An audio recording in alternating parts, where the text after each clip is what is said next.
right, well, if you have found your way here, then I can assume you know that this is a college football show and that I am Spring Blake. If you don't, welcome in to the Spring Blake College Football Show. Today is our rare Tuesday episode, August 19th, and I have missed you all dearly. Now, for you that have been watching since the beginning of this show and have watched all of last week's shows, you did not miss me at all. I was there 3 times a week, but little do you know, and actually I mentioned it, so you guys definitely did know, that I was out of town for about 8 days, went to the beautiful parts of upstate New York to spend time with my family for my birthday, to go to my best friend's wedding, which was amazing, up in Clayton, New York. Congratulations to Teddy and Hannah, a wonderful, wonderful weekend. Truly the best wedding I've ever been at, a part of, all that good stuff. But I didn't get to do this here because I was in New York. This is in Nashville, the Spring Blake College Football Show. So we pre-recorded Monday, Wednesday, Friday, and now we're back here in Nashville, Tuesday, August 19th, the Spring Blake College Football Show. And just a little bit of the behind the scenes on this. I was supposed to do this early on Monday.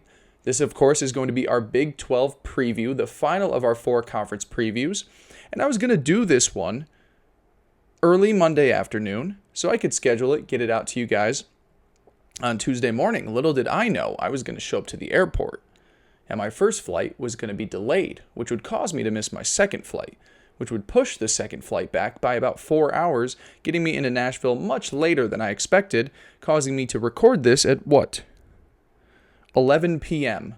on Monday night. So excuse me if I seem a little bit fuzzy to start this off. I'm a little rusty. It's been well over a week since I've done one of these, and I also am on very little sleep from the last 8 days, plus a long day of travel. But that is a long-winded way to say thank you guys for tuning in to the latest episode of the Spring Blake College Football Show. If this is your first time here, welcome. Thank you for joining us. I am very excited to be here presenting this to you all. Make sure to like, follow, subscribe to this show if you're listening on podcasts, Spotify, Apple. You know all the fun stuff to do there. 5-star review, leave a nice review. Tell me how great you think I am. Share it with your friends. If you're on YouTube, first off, appreciate this amazing setup we have. Make sure to leave a like on the video, to subscribe to the channel, to share it as well too. All of the support that you give me, I will give to you tenfold in content. Make sure to also follow my social media, Twitter and TikTok, at Spring Blake CFB. That is for, of course, Spring Blake College Football. And you'll get a lot more social clips there, some of my writing that I do for Texas A&M football at the Gig'em Gazette, and a lot of half-baked ideas that might come out of my brain at 12:30 in the morning. So if you're returning, make sure you've done all those things as well too. Make sure that you've liked the video, or you've subscribed to the channel, or you've subscribed to the podcast, given it a 5-star review. I'll give you 5 seconds to do that. We'll come right back. I'm getting better at counting. I think that was 5 seconds. Thank you guys. I really do support it. Appreciate the support that you guys are giving me. I love doing this. I don't know if you know, it's college football week. We are leading up to week 0 this Saturday.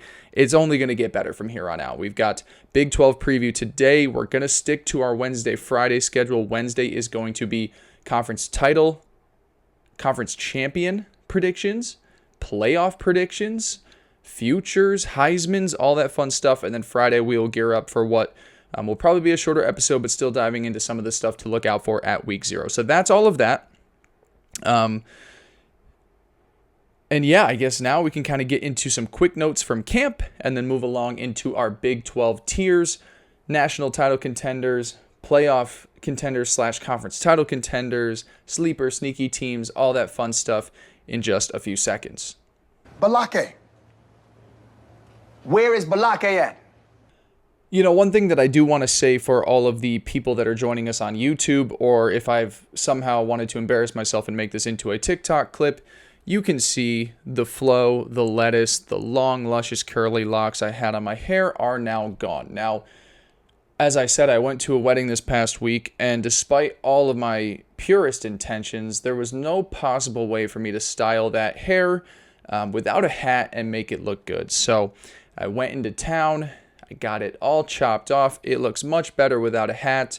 Obviously, we're rocking the backwards hat today as I try and figure out if I'm ready to break the only rule I had for this show, which is, of course, the hat stays on, the sleeves stay off. Obviously, the sleeves are still off and the hat is still on.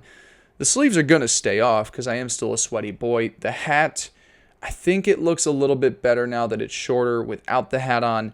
We might be breaking that rule. You might get to see this nice big forehead that I've got in the coming episodes. But that was the only other note that I had. Let's get into some news from camp. I'm not going to touch on every single thing that's happened in this sport. Yes, there are quarterback battles that have been announced. Joey Aguilar has won the Tennessee job. Julian Sayin, Ohio State. Dante Moore at Oregon. These are all position battles that I guess we kind of expected. I'm really only here to share some of the stuff that I think is pertinent to either stuff we've already talked about or things we're going to talk about. So the first one I start off with is that Notre Dame has yet to name a starting quarterback as of late Monday night, August 18th. And that does make me a hair nervous about this team heading into 2025. It can mean one of two things. One, on the high side, is that both are playing at a really great high level, and it's just so tough to separate one from the other that therefore it's going to continue on into the later parts of camp, and one guy will pull itself out right before the beginning of the season. That is the half glass full way to look at it. Now, the other side is that neither of these quarterbacks have really taken the job from the other, and that means that it's maybe been an underwhelming start to fall camp.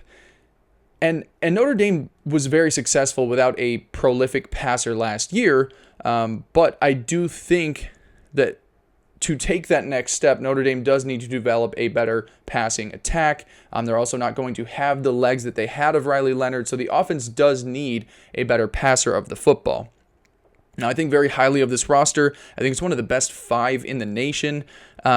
But if the latter is true, where there's not really one quarterback separating itself from the other, it will make me make me a little bit tense, maybe, or a little bit cautious as we evaluate Notre Dame heading into the regular season because of how difficult that first month of the schedule is. You've got Miami in week 1, you've got Texas A&M shortly after. It's not the cakewalk that they had last year. It's a little bit more difficult. So, I'm still betting on it to be CJ Carr that takes the job when it's all said and done, but it is keeping me a little bit more on the worried side that there hasn't been a starter announced just yet. Moving on to Alabama, this one really hurt me. Over the weekend, Jam Miller, star running back or starting runner back that I think was going to be a star running back, suffered a dislocated collarbone, injured during the team's second scrimmage over this weekend, as I said. I thought he was set for a great season. I love the Alabama's offensive line. I think Ryan Grubb was a huge addition as the team's offensive coordinator. I thought he'd be one of the most productive backs in the country. And now we kind of have to wait and see. The hope is that he's going to be ready for conference play. I believe they open up with Georgia the last weekend of September. That's about a 6-week, 5-week time frame. So it remains to be seen. Hopefully it progresses quickly. Obviously, you're going to need some running backs to fill in those roles early on in the season, especially if this injury doesn't heal as quickly as you would expect it to. Some of these names behind Jam Miller are going to have to earn that spot, earn the right to say that, nope, they're fine at tailback before I get concerned or before I feel better about the position. But definitely one of those that, I have a lot of Alabama stock. I picked them to be one of the top 2 teams in the SEC.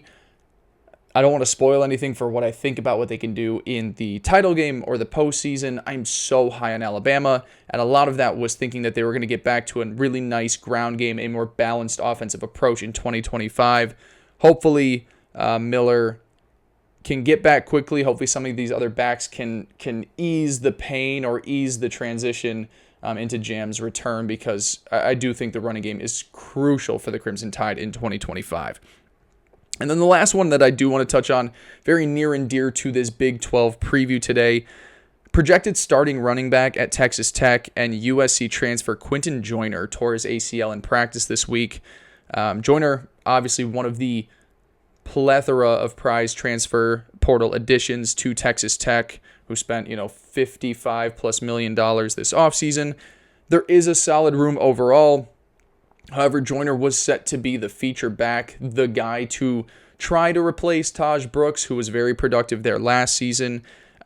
This is a team that should be in the mix for a conference title. Losing your star running back at this point of the season, really brutal. Do I think it changes everything for them? No, and we'll discuss that later, but obviously not what you want to have just a couple weeks away from week 1. So those are the biggest news and notes from recent fall camp. As I said, we're not going to touch on everything because these are specific conference preview episodes, but those ones I felt were important enough to touch on before we got into the fun stuff. All right, so if this is your first time tuning into any of these conference previews, the way it works is I've got 5 different tiers to put all of these teams into heading into the new season. The top one being our national title contenders, the second being conference title / playoff contenders. And in the Big 12, man, I don't want to get too far ahead of myself. We're going to do the full predictions tomorrow. This is one of those conferences, just like the ACC, that unless they have it's not the conference of the SEC and Big 10 where both teams that make the conference title game are guaranteed playoff spots.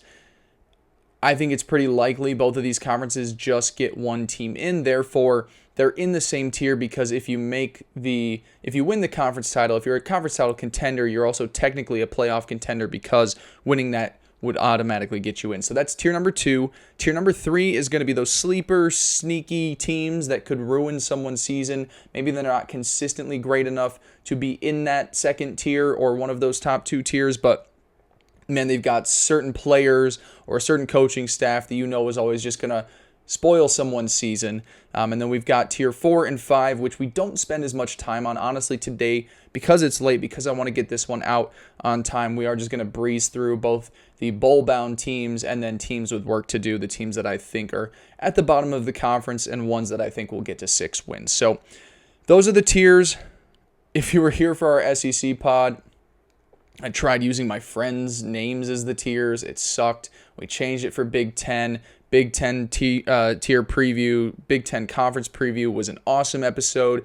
ACC, I think if I'm self-scouting myself, which I want to do almost every episode here, I'd say it's kind of right in the middle. So let's finish strong here with a Big 12 conference preview, a good one to send us into this week 0. In the Big 12, tier 1, national title contenders, I have a giant womp. My only conference without a title contender. I don't think there are any of these teams here that we're going to discuss that are legitimate, that have a legitimate shot at winning it all. Now, in the SEC and Big 10, I had 3 to 4 teams in each. I believe the ACC had just 1 with Clemson. There is none of that here in this conference, so our national title contender tier is left empty in the Big 12. Now, moving along to tier number 2, the conference title / playoff contending teams, this is where it gets extremely fun. This is where, in the SEC and Big 10, sure, it's fun. This is the meat of this conference because it is so topsy-turvy. Anyone who can confidently tell you who's going to win the Big 12 this season is lying to you. And with that being said, I ran a whole lot of things into consideration. Roster talent, returning talent, schedules, turnover luck, all that.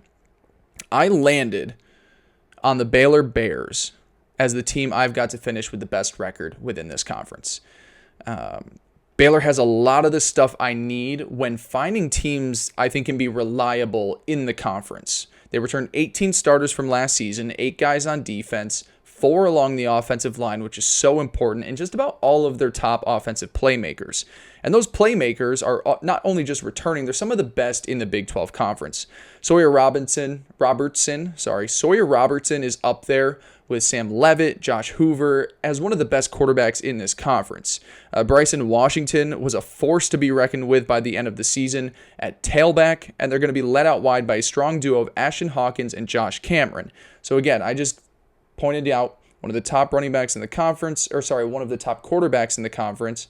You've got a running back that I believe at the last 6-7 games of the season was on fire. 2 really strong wide receivers coming back as well. I think it's the most trustworthy offense in the conference, especially when you consider 4 returning offensive linemen from last year. And then defensively, the front 7 is probably the best that it has been in Dave Aranda's tenure here at Baylor. So you give me great play in the trenches, at least experienced play in the trenches, star players at the playmaking positions, a trustworthy quarterback. I think we've got a really strong team. Now, you also have momentum on your side, and there's a few teams that are like this. We talked about this with Florida in the SEC preview. This team that just like at the end of the season really found its groove, brings back a lot of pieces. That's Baylor as well, too. They finished the regular season on a 6-game win streak. They didn't win their bowl game, regular season, Big 12 game, 6-game win streak, and come back to 2025 with the 4th easiest schedule in the conference. So not only just that they bring everybody back and that they had momentum last year, the schedule opens up a lot more for them. Now, there are tough non-conference games to start the season. Auburn week 1, Friday night, really captivating game. I cannot wait to watch that one. Going to learn a lot about not just this team, Auburn as well. They also have SMU shortly after that. But outside of a road trip to TCU, all of their toughest games are at home. And so while I don't think this team has the highest talent profile in the conference, we did our Sweet 16, my top 16 rated teams in the country. I did have a Big 12 team in there. It was not Baylor. Even though I don't have the Bears as the highest talent profile in the conference, they're good enough to make the most of this situation that's in front of them, and that's why I ended up, and that is why I ended up having them atop the Big 12 in the regular season. So the Baylor Bears, my number 1 team in the Big 12 heading into 2025. My name's Blake. Now, just because I have the Baylor Bears as my number 1 team in the Big 12 standings for the 2025 season does not mean that I have them as the most talented team. That, however, belongs to the Texas Tech Red Raiders, who I have finishing 2nd this season in the Big 12 and making it to the conference title game. We've already spent plenty of time on this show talking about the reasons to buy into Texas Tech, but just to give it back one more time, they spent upwards of $55 million in the transfer portal to build around their returning stars, and in turn have created one of the most experienced rosters in the country, including 21 starters from the 2024 season.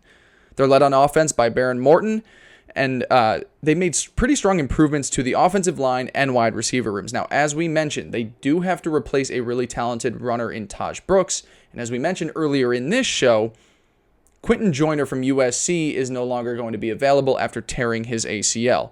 Big question on the running back room, certainly something that we need to monitor and who steps up early on in the season. Hopefully some of the depth pieces like Jacoby Williams and Cameron Dickey can step up into those larger roles. But as I said, really strong quarterback, really nice wide receiver additions, and an experienced, strong offensive line.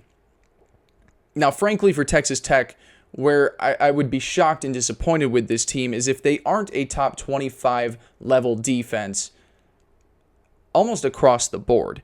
They have made too many talented additions on every level to not be a highly productive unit, and they're highlighted by what should be a top 8 to 10 group along the defensive line.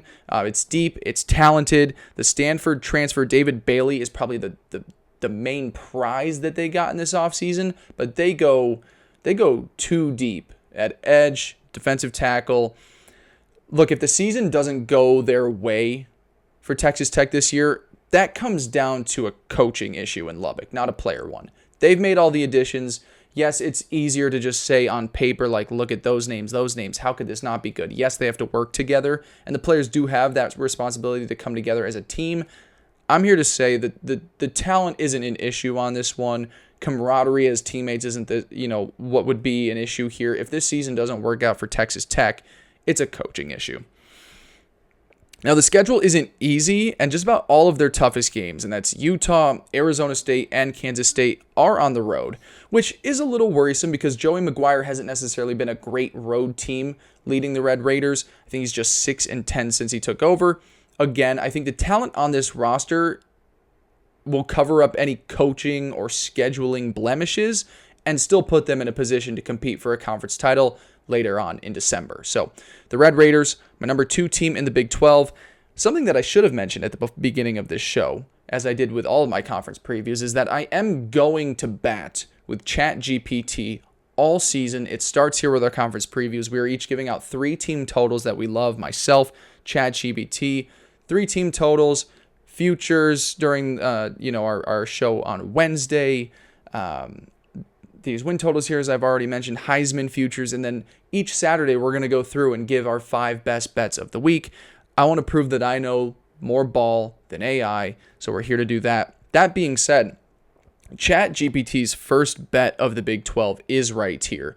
They are taking Texas Tech to go over 8.5 wins. The odds are minus 138.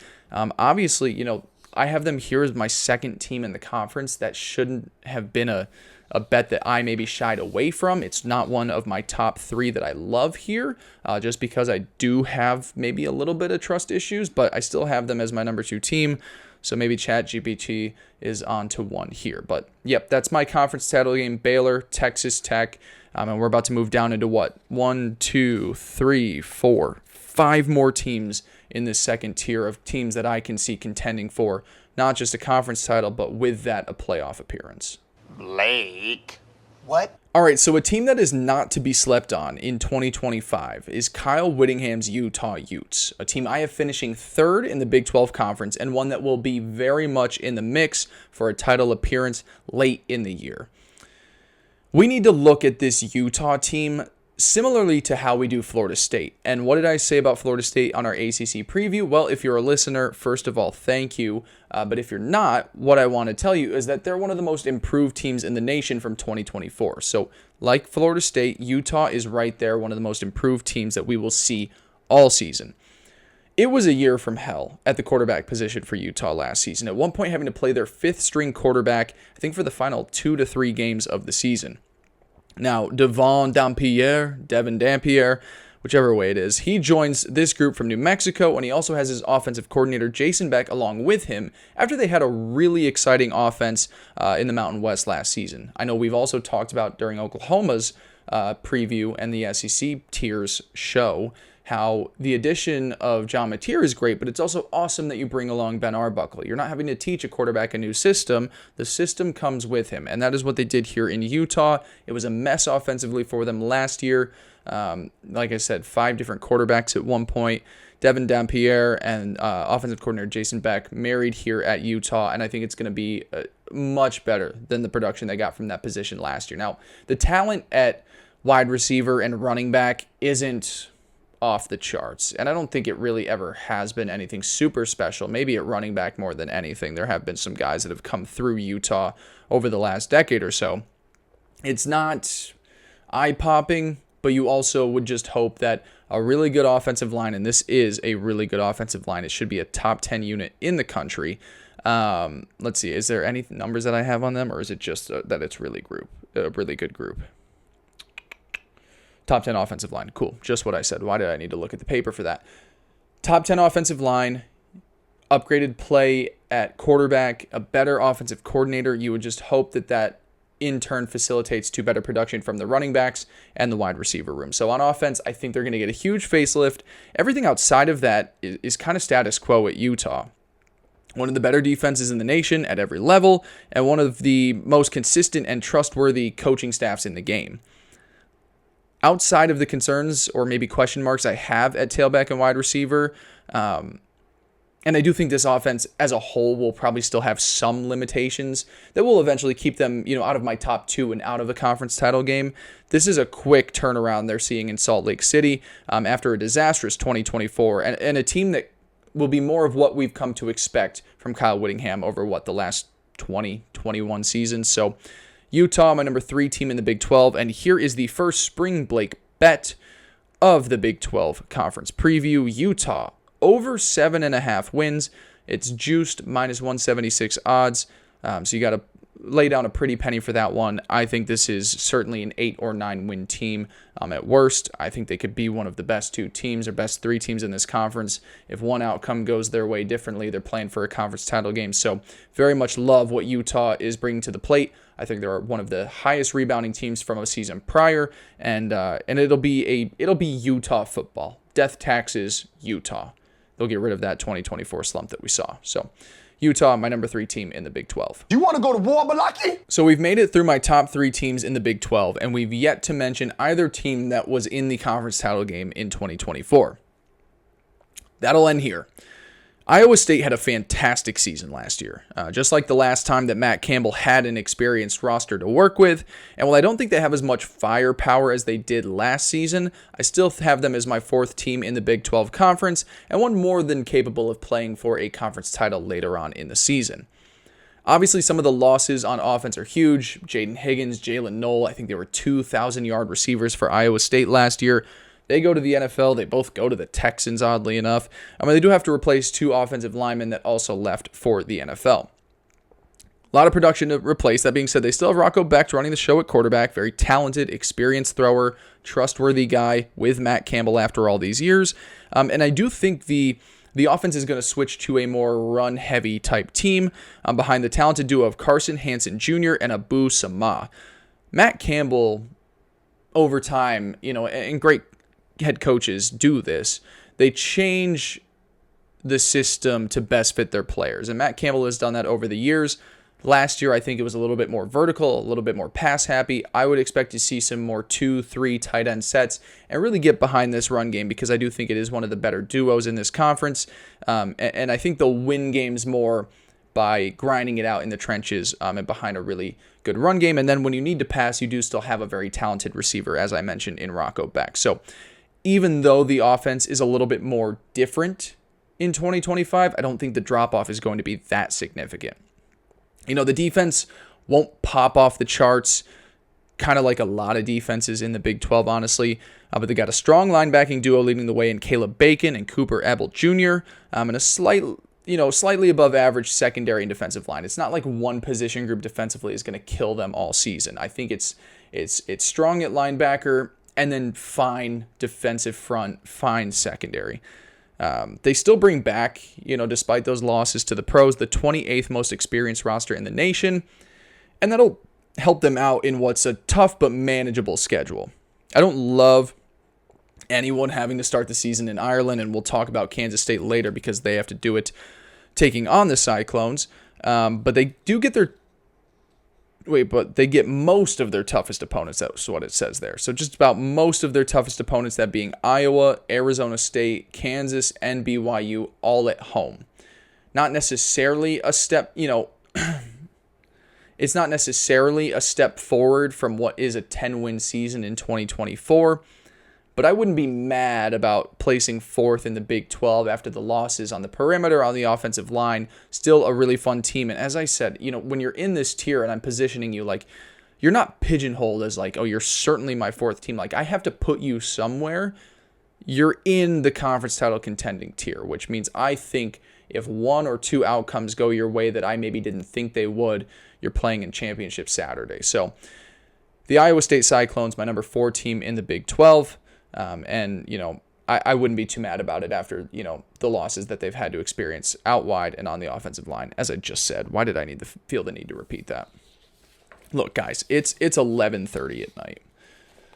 I'm going to give you my best through the rest of this. We've got, 3 more teams in the conference title contending tier, and then I think 4 more we'll talk about after that. I'm going to do my best, okay? All right, so we did get to one of our conference title teams from 2024. Let's hit the second. I'm very curious to see how the fan base reacts to this one. And even myself, I'm a little worried about dropping this team down to 5th in the Big 12. But I think everything worked out perfectly for Arizona State last season. And so I think it's only fair to accept some regression to the mean in 2025. So the two biggest indicators, and we talked about this on our regressions show in our first week of doing this, so not too long ago, just a couple weeks ago. The two biggest things for a regression team is turnover luck and schedule difficulty. The Sun Devils had the 6th best turnover margin in the nation at plus 16 and the 69th hardest schedule in the country. Nice. Now that schedule is about to bump into the 30s this season. I believe in the mid-30s somewhere. So you're almost, I don't know if math works like this, but in my head, that means you're doubling your difficulty and strength if you're going from 70th to the mid-30s. And it's also a statistical anomaly to expect the same turnover luck in consecutive years. It just won't be plus 16 for the second year in a row. So you've got those two things working against you. And while I don't think that running back is even close to being the hardest position you have to replace in this sport, Cam Skattebo was terrific on the field. He was also the heart and soul of this team. Without him here now in the pros, I wonder if the Sun Devils may be scrambling for an identity early on in the season, or maybe scrambling when things aren't as easy as they were a year prior. Now, last year, no expectations, picked to finish last in the conference. They go all the way to first.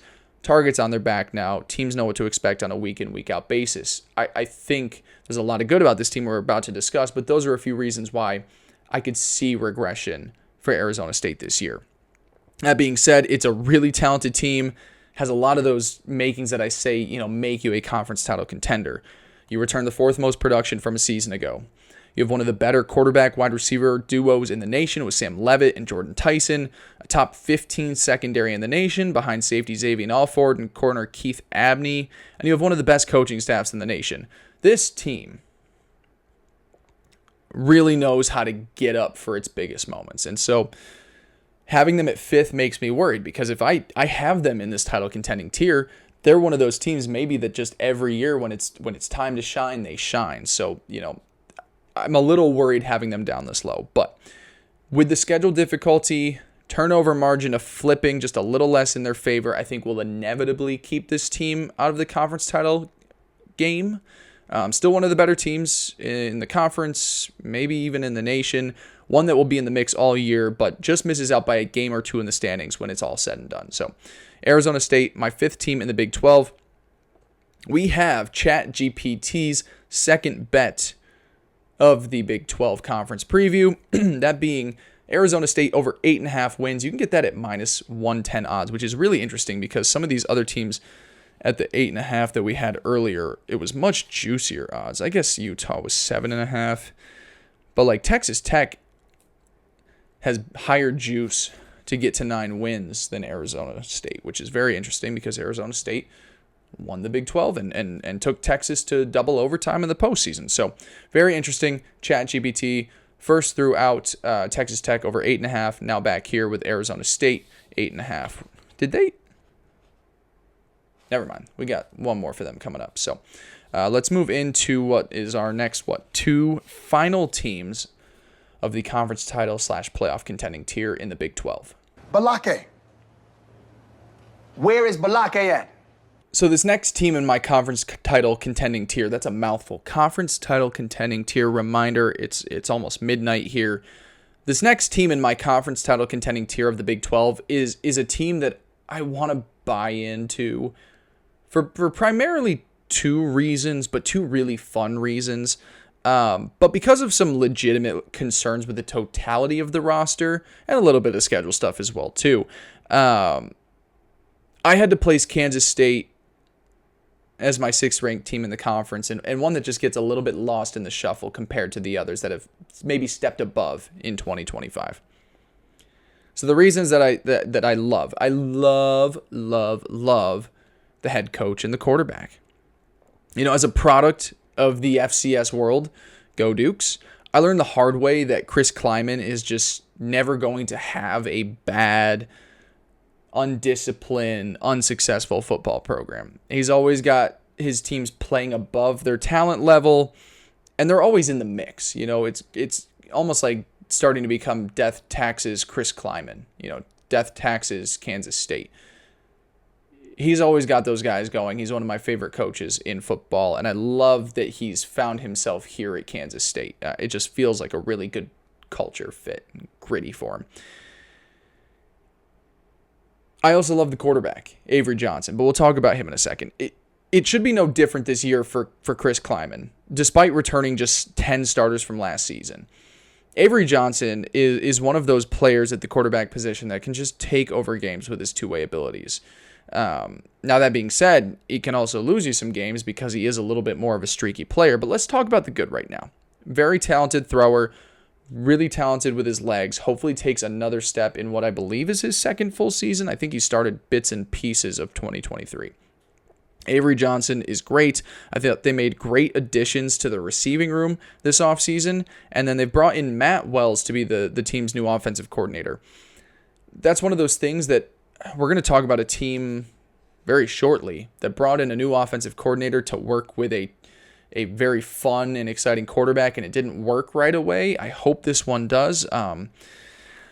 Because, yeah, I mean, offensively, it should be fun. Outside of cornerback, maybe, there isn't like a glaring concern about the defense. I think they're really strong in the front seven. Damian Ilalio up front and Austin Romaine at the second level. Those are the two stars. Front line, linebacker. Secondary might be a little bit shifty in comparison to previous years, but still, like I said, Chris Kleiman gets the most out of these position groups, especially in the trenches. And hopefully they can find a little bit more at tailback, having to replace DJ Giddens from last season. I don't feel too awful from where they were a year prior, though. The schedule isn't amazing, but it's not terrible in regard to what other teams in the conference have to deal with. Just as I mentioned with Iowa State, they do have to go to Dublin this week to take on the Cyclones. They also host Army just 2 weeks later. I don't care what you think about Army in comparison to Power 4 teams. It's just a team that beats the crap out of you. It's tough waking up Sunday after playing Army. So you've got jet lag from a couple weeks prior, a really tough Army team coming in. That just worries me a little bit. But I think everything beyond that, it's kind of split down the middle in the conference. You get some tough games on the road, some tough at home. You get Texas Tech, TCU at home, Utah, Baylor on the road. Like I said, it's nothing great. It's nothing awful. To me, the ceiling of this team comes down to Avery Johnson. If he can be a little bit more consistent with the football, a little less streaky, and still give you the wow plays that he would give you a couple times each game, this team will certainly be playing, or at least in the mix for conference championship Saturday. But I can't be certain that the leap is on the horizon because we're working with a new offensive coordinator. We don't have as much run support. Still not sure about the offensive line compared to last year. There's a lot of questions offensively. If it's hot by the end of the season, I could feel really good about 2026, but we're in 2025 now, and that's why I've got Kansas State down to 6th in the Big 12, and a team that just don't feel is taking that next step closer to a conference title appearance this season. But with that said, ChatGPT coming in against me again. They were with me on Texas Tech. They were against me on Arizona State. And they're here with Kansas State. They're taking the Wildcats over 8.5 wins as their third team total for the Big 12 preview. That's at minus 110 odds. Again, we're talking Arizona State, Kansas State have the same juice here to get to 9 wins. So that is the third and final ChatGPT bet of the Big 12 preview. My name's Blake. Now, as I mentioned, I do have one final team in this conference title / playoff contender tier of the Big 12, and the sole reason for that is they have one of the biggest game-breaking players at one of the most important positions in the sport. Yes, it is Jalon Daniels and the Kansas Jayhawks. Now, let's go back in time a little bit to 2023, where Jalon Daniels was off to a blazing start. I think he got 3 games in, 700 total yards, maybe it was closer to 800, nice touchdown interception ratio, gets banged up, misses the rest of the season with injury. That following offseason, he lost his offensive coordinator, one of our favorites in Andy Kotelnicki, now at Penn State. I think he's one of the best play callers in the sport. And because of that, with a new offensive coordinator in, Jalon struggled to the start of 2024 season.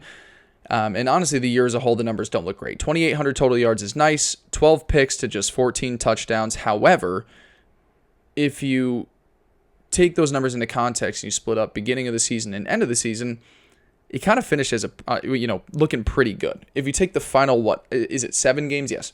2,000 yards, 14 total touchdowns to just 4 interceptions.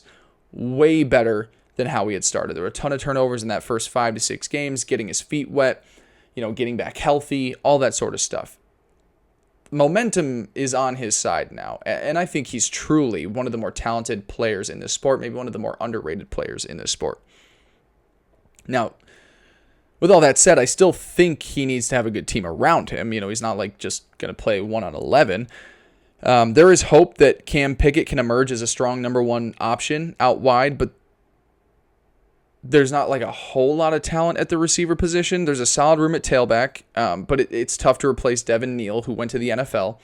He finished his career as Kansas's all-time leading rusher. I don't care how many guys you have back there. That's a tough dude to replace. So, like I said, you need more help out wide. There's hope that there's a guy, at least a guy there. Maybe there's a couple. Running back room, you still have to shuffle stuff around, but you will get Jalon Daniels' ability with his legs. There's a ton of new pieces on defense, a ton of transfers ready to make their mark. Trey Lathan Jr., big addition at linebacker, DJ Graham from Utah State in the secondary. And then up front, it's their returning player, Dean Miller, 6 sack season a year prior. He will look to build off that as maybe one of the more talented guys up front. So, again, whole lot of new in Kansas, but every level there's a guy like, okay, well, if that hits, you've got a really strong group. Now, the schedule is on the easier side for teams in the Big 12, getting 5 games against teams I have in these bottom 2 tiers here, or maybe these bottom 3 tiers, and just 2 tough conference road games against Texas Tech and Arizona State. It is far away from a sure thing. I get you that, and that's why I have them down at 7 and not up at 4, not up at 5. They are the lowest of this playoff contending, title contending tier. But if Jalon catches fire like we've seen him do in stretches over the last 2 seasons, and these portal additions all hit under a talented and underappreciated head coach in Lance Leipold, very underappreciated, we could be talking about the Jayhawks team a lot more this coming November than we are heading into the 2025 season. And I just want to put that all out there to say I told you so in a couple of months. So the Kansas Jayhawks, my number 7 team in the Big 12, but one that we should not be sleeping on as a legit player in the conference title mix for the 2025 season. And oh wait, we're not done yet. Spring Blake's second team total bet. This one might be my favorite that we've done so far. I don't remember the ones that we've done so far because I just have them in a document and I'm not looking at it right now. Kansas over 6.5 wins, minus 162. A little bit of juice. If Jalon Daniels plays a full season, this is a 7 or 8 win team at minimum. So I love them here. I love getting that bet over 6.5 wins. Kansas to go along with, what did I already have? Utah over 7.5. So those are my first 2. We'll get the third one pretty shortly. So that wraps up tier 2, a very deep tier, maybe one of the deepest tiers we've done of the Big 12 here, my conference title / playoff contenders. Blake. What? So now we move into the sleeper, sneaky team tier of the Big 12. And if you are a longtime follower of me, and I'm talking long time as in July, early August of 2024, so just a year ago, when I started posting some daily TikToks for college football. Sometimes in life, you're not wrong. You're just early. My 9th ranked Houston Cougars. Is 2025 the year of Connor Weigman? I cannot quit my guy Weigman. He jumps from Houston to A&M after a very up and down career with the Aggies. And for those of you, I know nobody actually is here from my first TikTok video. I thought 2024 was going to be the year of Connor Weigman. He was going to light it up at A&M. He would go to the NFL, be the best quarterback available in the draft, maybe go in that top 5. Obviously, that became Cam Ward. Don't laugh at me. If you had said it was Cam Ward a year ago, sure, he was in the mix. I don't think we were thinking of him like that last summer. If you're the one person typing in the comment right now, I told you so, shut up. Don't send it. I think Connor Weigman gets a bad rap. I really do. I think that, sorry, I'm trying to open this up real quick. Oops. I think Connor Weigman gets a bad rap. He played through injuries for a lot of his career, but some points of last season as well too. And Texas A&M had a really bad wide receiver room last year. We talk about Texas A&M in our SEC preview and why they should be better. We talk about all the guys that they brought in, not the guys that they kept. It was a pretty rough room there, mixing some injuries, tough level of competition, and now he gets to play against a much lower level of competition in the Big 12, and with a really fun group on offense. He's got one of the better trios of wide receivers in the country. Mekhi Muse, Kobe Young, Stephon Johnson. It is significantly stronger than what he ever had to work with at Texas A&M. And as I said, a top 25 to 30 receiving room in the nation. So that's all the fun stuff on offense. Defensively, it's a lot of new, kind of like I was saying with a few other teams in this Big 12 preview. Austin Armstrong is in to run things as the new defensive coordinator, and they have 8 projected starters that are all transfers. This group was fine last year, despite the team performing poorly. I think they went 4-8 on the season, and have some returning studs at every level. Carlos Allen is the guy to know at nose tackle. Brandon Mack is the guy to know at linebacker, and Latrell McCutcheon should be the top cornerback for the team this season. So, do I think this team is awesome and ready to make a massive leap? No. But do I think they're significantly more potent on offense and maybe just as good defensively from last season? Yes. They've also got a lighter schedule. They could get some better turnover luck. I believe they were -8 in the turnover margin last season. This could be one of the more improved teams in the conference, maybe even in the country, perfectly capable of ruining seasons for Texas Tech, Arizona State, or Baylor. I think this offense is going to hum. I don't think it's going to be one of those that doesn't. I just don't see it working out with the lower level of competition and the guys that they brought in. So I'm all over Houston this year. I'm going to double down on it here because my third team total bet is going to be the Houston Cougars over 5.5 wins. We just got to get to a bowl game, baby. And we got Connor Weigman as our quarterback. It's a wrap. -192 odds on that. Definitely a lot of juice. If you want to take an alt line, take it up to 6.5. Houston Cougars, 7-win team in 2025 behind my guy, Connor Weigman. So there's Houston. My number 8 team in the conference, first of that frisky tier. Let's move along to team number 9. and 9 is an interesting case study because sometimes in life the schedule gods bump you down a tier. And while I think that TCU has a really talented roster, and one that probably should be in the mix for a top 5 to 6 seed in the conference, I think their schedule has too many bumps along the road and makes them more of a frisky sleeper team in the Big 12. So we're on the topic of schedule. I usually save it for the end, but let's just get into it first. 2 really tough non-conference games, and laugh at me when you say tough, but I do think highly of North Carolina this season. And they also have SMU, I believe, in week 2. So it's just back-to-back ACC games. And then the real fun begins. Games against Arizona State, Kansas State, Baylor, Iowa, Houston. Those are 5 teams we have already discussed. I already rate them higher or rank them higher than TCU here. And they've got 2 more teams in this same tier that I have yet to discuss. So let's just play a fun game and say you split the non-conference, you beat North Carolina, you lose to SMU, and you grab 4 of those 7 conference games. I'm saying you're going to have a winning record against teams that I don't even think you're going to finish better than. I'm giving you that exercise. That's still just a 5-4 record across 9 games, and I tend to believe that 4-5 or 3-6 in those is more likely. Now that being said, there's stuff to like on the roster, and enough to keep me away from just playing the schedule game. Sonny Dykes, really solid head coach. I like him.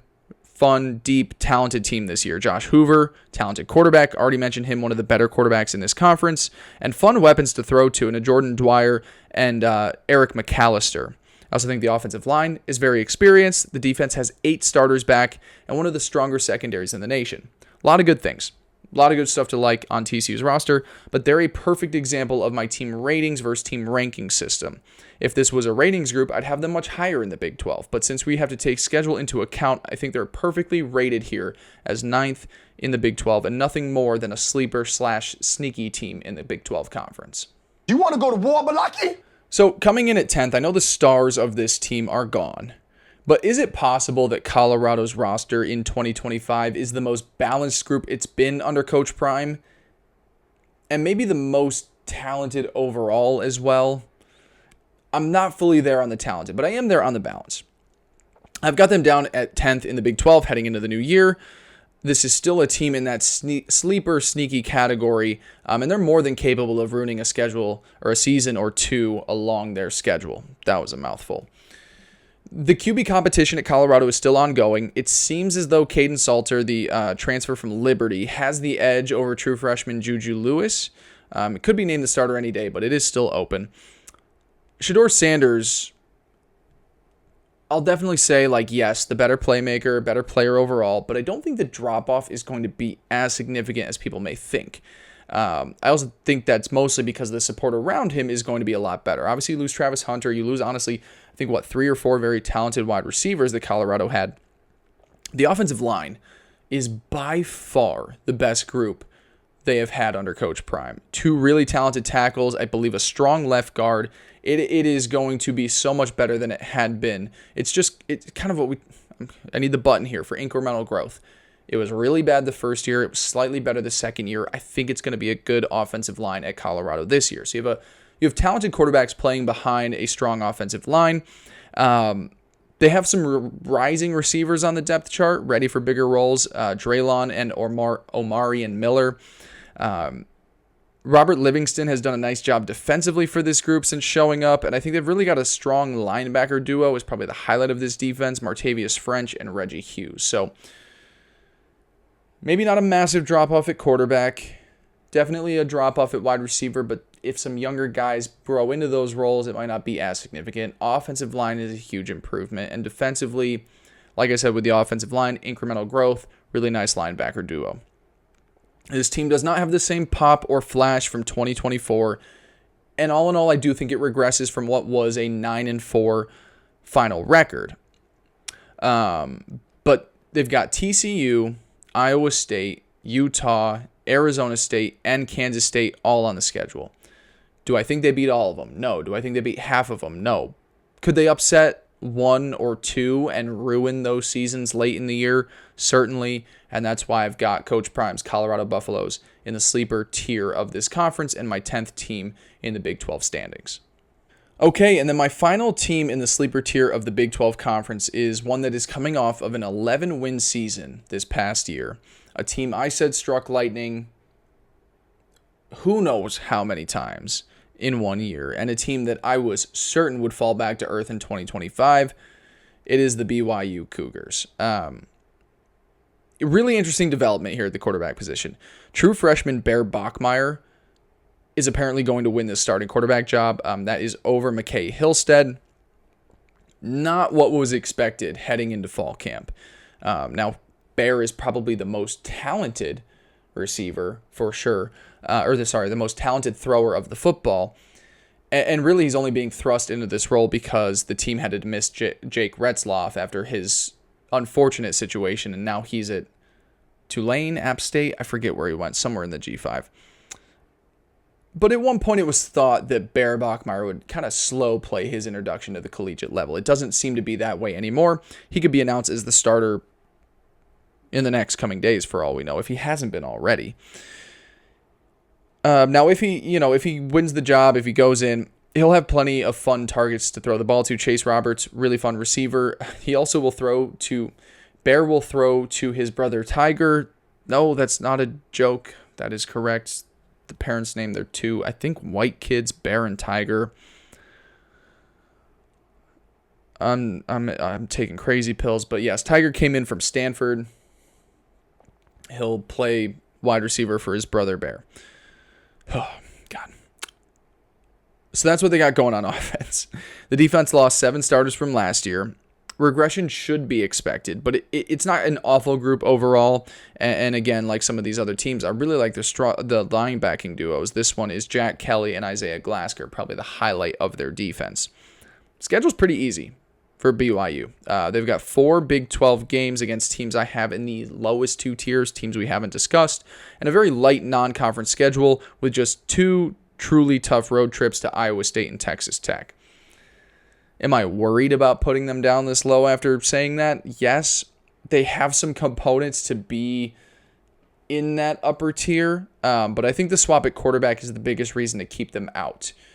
I don't love that Bear Bachmeier is winning this quarterback job after thinking that he was more of a developmental guy that maybe needed a year to sit out. Now, if he's that great, I'll eat my words, and I'll eat them quickly, but that is the biggest reason I have them down as my 11th team in the Big 12 Conference and someone that is just kind of capable of upsetting or ruining someone's season late in the year. So that rounds out my top 11 teams in the Big 12. My teams, no national title contenders, a lot of conference title contenders, and then a few, I think 4 frisky sleeper teams. Now, in past episodes, I have gone through and I have given, short blurbs on some of these teams in these bottom 2 tiers, but it is now past midnight and I don't want to do that. And I don't think you guys want to hear my breakdown on the Cincinnati Bearcats or the Arizona Wildcats. So we're just going to go in order where I had these final teams here. Bowl-bound teams in the Big 12. I had the Oklahoma State Cowboys at 12. I do think there's a little bit of a rebound there. The Cincinnati Bearcats at 13. The Central Florida Knights at 14. Those are my 3 bowl-bound teams in the Big 12. And then we'll finish off with the teams with work to do. West Virginia Mountaineers and the Arizona Wildcats. So that's a quick way to end this show. But I didn't... Look, if you're really mad about not getting my Arizona Wildcats breakdown, just let me know in the comments. I'll put out a nice little 2-minute clip for you talking about them there. So that is going to wrap us up here today for the Big 12 preview of the Spring Blake College Football Show. Really exciting show coming out on Wednesday. I'm going to give you my conference title picks. I'm going to give you my playoff bracket. I don't know if I'm going to go ahead and fill it out there. I might as well since we're there, but we'll do some other maybe fun futures to place, win totals, and then we'll figure out whatever we're going to do for Friday leading into Week 0. Football is back. I'm so excited to have a really great regular season with you all. Again, if you are watching on YouTube, please like, subscribe, comment, interact, do whatever you can. Same thing if you're listening on Apple, Spotify, subscribe, 5-star review, all that fun stuff. Follow me on my socials at SpringBlakeCFB, TikTok, Twitter. Follow my writing covering Texas A&M football at the Gig'em Gazette. I love you. I appreciate you. And I'll talk to you tomorrow. You get to hear me back-to-back days. Really fun show coming your way. See you guys then. Peace.